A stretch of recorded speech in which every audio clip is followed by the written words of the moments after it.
আসসালামু আলাইকুম।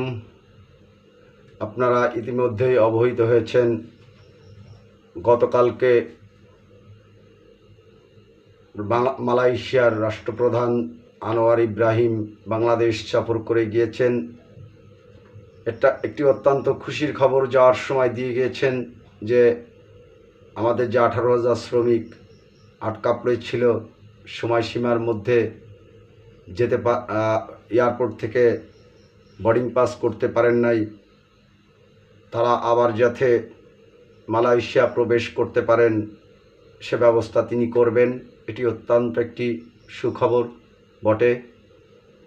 দ্বিতীয় কথা হচ্ছে, আমি সব ক্ষেত্রেই বলে থাকি, আমরা যখন প্রবাসীদের রেমিটেন্সের উপর অনেকটা নির্ভরশীল বাংলাদেশ নামক রাষ্ট্রটি, সেই শ্রমিক ভাইয়েরা কি কখনো এদেশ থেকে দালাল মুক্ত অবস্থায়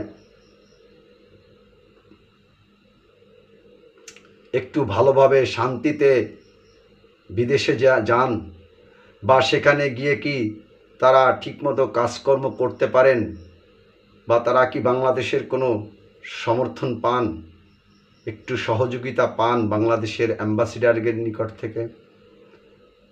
আমি জানি না কেউ পায় কি না পায়।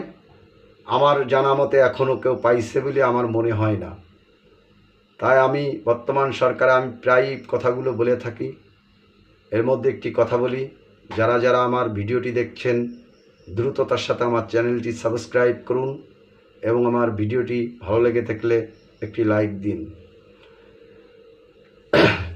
আমি বরাবরই বলে থাকি, যে সমস্ত ভাইয়েরা আমাদের কলিজার টুকরা আজ স্ত্রী, ছেলে মেয়ে, মা বাবা, ভাই বোন, তাদের নারীর যে সম্পর্কের যে লোকগুলো, নারীর সম্পর্কের যে লোকগুলো, রক্তের সম্পর্কের যে লোকগুলো, তাদেরকে রেখে একটু ভাগ্যের অন্বেষণ, ভাগ্যকে একটু ভালো জায়গায় নেওয়ার জন্য, একটু ভালো থাকার জন্য, ভালো খাওয়ার জন্য, ভালো পড়ার জন্য অক্লান্ত পরিশ্রম করে, ঋণ করে, জমি বিক্রি করে দালাল নামক দানবদের হাতে টাকা তুলে দেন। সে সমস্ত দানবের বাচ্চারা তাদেরকে ঠকিয়ে যদিও কাউকে বিদেশ পাঠান, ওই পাঠানো পর্যন্তই খোঁজখবর শেষ, কেউ তাদের খোঁজখবর রাখেন না। অথচ আমরা প্রায়ই দেখি এদেশের অ্যাম্বাসিডাররা মদ নিয়ে, নারী নিয়ে ফুর্তি করতে ব্যস্ত থাকে। তাহলে কেন আমাদেরকে তাদেরকে নিয়োগ করতে হবে? আমার কি কাটা দায় পড়েছে বাংলাদেশের টাকা খরচ করতে হবে? আমি কেন বাংলাদেশের আর ওই তাদের কাছে কেন আমরা ভিক্ষা দাবি করব যে প্রপার চ্যানেলে তোমরা রেমিটেন্স পাঠাও? তাই আমি বলবো, যেহেতু ভিডিওতে অনেক কথা বলা যায় না, আমি বলবো অবশ্যই বাংলাদেশের বর্তমান যে সরকার আছেন, Nobel laureate doctor Mohammad Yunus, উনি অবশ্যই বাংলাদেশের যে প্রবাসী কল্যাণ মন্ত্রণালয়টি রয়েছে, সেই মন্ত্রণালয়ের মাধ্যমে বাংলাদেশ থেকে যতগুলো রাষ্ট্রে মানব রপ্তানি হয়ে থাকে, শ্রমবাজারে আমাদের যে সমস্ত রাষ্ট্রের সঙ্গে শ্রম চুক্তি রয়েছে, বা যে সমস্ত রাষ্ট্রে আমাদের দেশের মানুষগুলো শ্রম বিক্রি করতে যায়, সেই সমস্ত শ্রমিক ভাইদেরকে অবশ্যই যেন যদি রাষ্ট্রীয় খরচের দরকার নেই, রাষ্ট্রীয় তত্ত্বাবধানে তাদেরকে পাঠিয়ে রাষ্ট্রীয় তত্ত্বাবধানে ওই দেশের বিভিন্ন কোম্পানিতে নিয়োগ দেওয়ার ব্যবস্থা যদি করা হয়, তাহলে বাংলাদেশের বেকার নামক যে শব্দটি রয়েছে আর হয়তো থাকবে না। তার একটা বাস্তব প্রমাণ আমি আপনাদের দিতে পারি। গত বিএনপি সরকারের আমলে একটি অফার এসেছিল কোরিয়া থেকে ৭৬,০০০ শ্রমিক নিবে। সরকারের তত্ত্বাবধানে ওই কোরিয়ান সরকার শর্ত জুড়ে দিয়েছিল যে তোমার তত্ত্বাবধানে পাঠাতে হবে, আমি আমার তত্ত্বাবধানে এনে তোমাদের শ্রমিকদের পার শ্রমিককে ৩ লক্ষ টাকা করে বেতন দেব। আরও ২৫ বছর ২০ বছর ২২ বছর আগের কথা বলছি।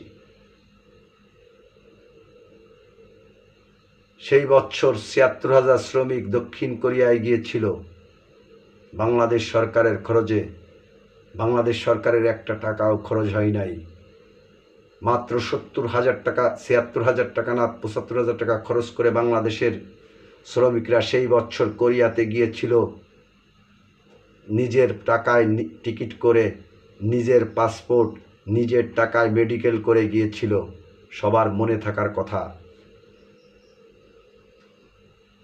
তাই আমি বাংলাদেশ সরকারকে বলবো, অতি দ্রুততার সাথে, যত দ্রুত সম্ভব বাংলাদেশে যে ২৬ লক্ষ বেকার যুবক রয়েছে, এদেরকে তাদের কর্মসংস্থানের জন্য ৪০ লক্ষ বেকার যুবক পাঠাতে যদি আমার ৪০,০০০ কোটি টাকাও খরচ হয় তাহলেও কষ্ট লাগবে না। কারণ আমার ওই যুবকেরা যে টাকা রেমিটেন্স পাঠাবে, আমার সেই টাকা, আমার ওই টাকা ৪০,০০০ টাকা উঠতে বাংলাদেশ ব্যাংকে সময় লাগবে ১ থেকে ২ বছর।